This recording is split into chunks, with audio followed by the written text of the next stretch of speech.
really how things going so far. Go ahead. Yeah, how much different does this feel from a year ago? Having all the time to get acclimated, and how do you feel like your camp's going? It's a lot better than last year. Last year was kind of at the last minute right before the season, and a lot of catch up to do. This year I feel more comfortable. Know the defense now. Just about being more comfortable, really, and the terminology and the calls and being confident in the calls and knowing my stuff and just being confident in that. It's a lot easier this year. How chaotic was that for you, Bradley? I mean, did you kind of feel like you were swimming all year? Or? Yeah, I feel like I was swimming all year, and kudos to the other guys. They helped me a lot throughout the season. The coaches helped me a lot just to stay up and not be too far behind the other guys when it comes to just knowing what to do when we're out there. Bradley, are you confident right now that comfort level? And Coach Allen was talking about that you could, in a real game, you could play inside or outside and play at a high level. Definitely. Yep. That's what I do.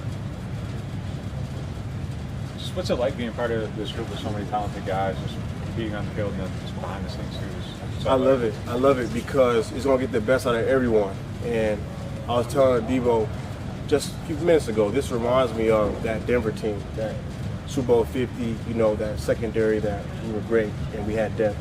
And this secondary reminds me of that. And I really want to have that expectations as that as well. Our expectation is to be one of the best secondary, if not the best secondary. We've already stated that, and we want to work to that every day. And we believe we are so talented, why would we not be? So that's our goal, and that's what we're working towards. How do you maintain that perspective without jealousy or anything creeping in over roles or snaps or anything like that? It's just a good group of guys. You know what I'm saying? It'd be different if I was younger, if I was my second or third year. This is my 9th year coming up. I've seen a lot, played a lot, and and it's hard to not have that, but at the same time, I think that's what fuels us all getting better because we're all competing against each other as well, against the other team and the other receivers and stuff like that. So I think no matter what, jealousy or not, if you have that or not, it's going to make you better because if you're jealous, you're going to try harder, right? So it doesn't matter. And it's a great group of guys. Nobody's hating on one another. That's what I love about it. And that's why it reminds me of that Denver team because we were so close and we were friends. And even on that team, Talib and Chris competed every day. They try to be better than one another. And that's why I push each other to do. Try to be better. If Marshawn makes a play, I'm trying to make a play. If Debo makes a play, I'm trying to make a play. If I make a play, they're trying to make a play. And just collectively doing that over and over every day, the results will show. It kind of happened today. You and Adebo had back-to-back interceptions and one-on-ones. What are your thoughts on him, watching him as a young player developing in the NFL football? Great, man. He's doing his thing. He works hard. He's humble.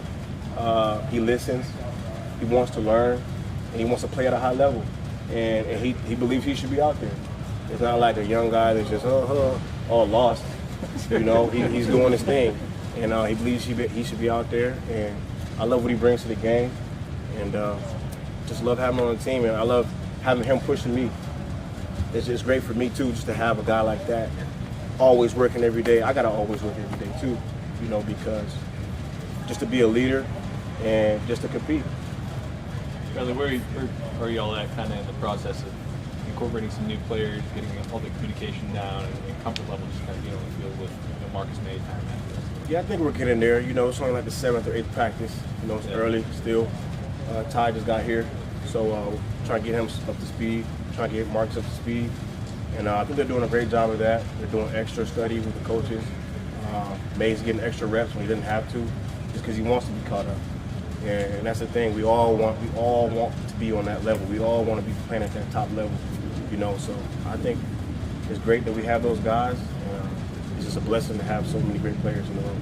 Obviously, you didn't get to go against Jameis in camp last year. What has been kind of your impression of him through this last week and a half? I think that he recovered good from his knee. I think no one's talking about his knee or anything like that. I think he's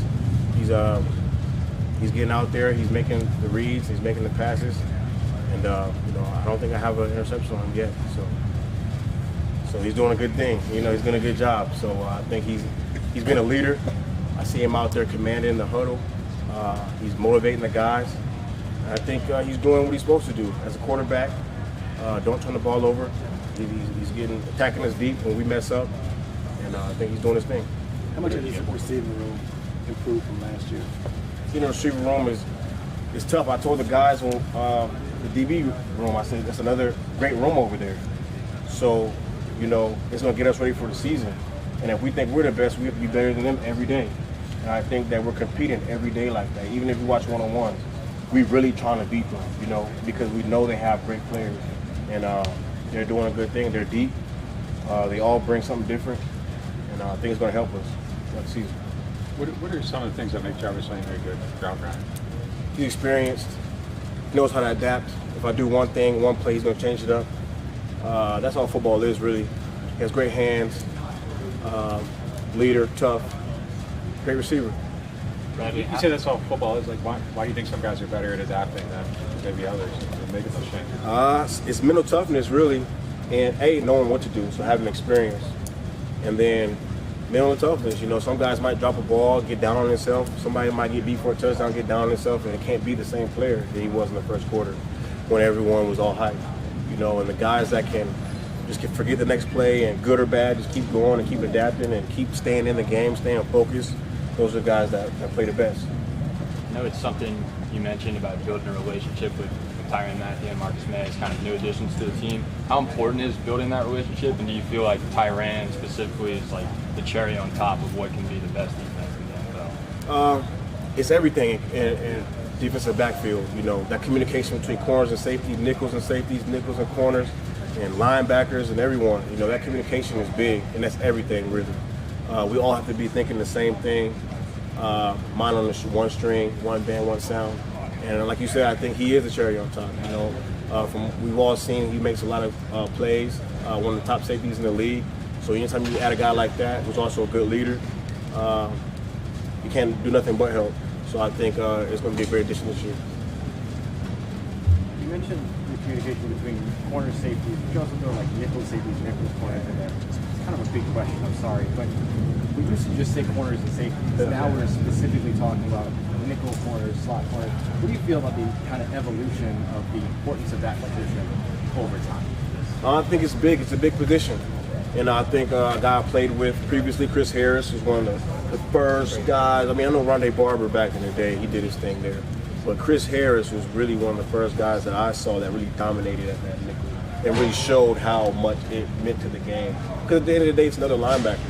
The nickel has to be able to blitz, to cover, to fit the run, everything, really. So that's another key part of the secondary of the defense is that guy right there in the middle, because he has to be able to relay the calls and go run with the motions and everything like that. So it's a lot of dirty work inside.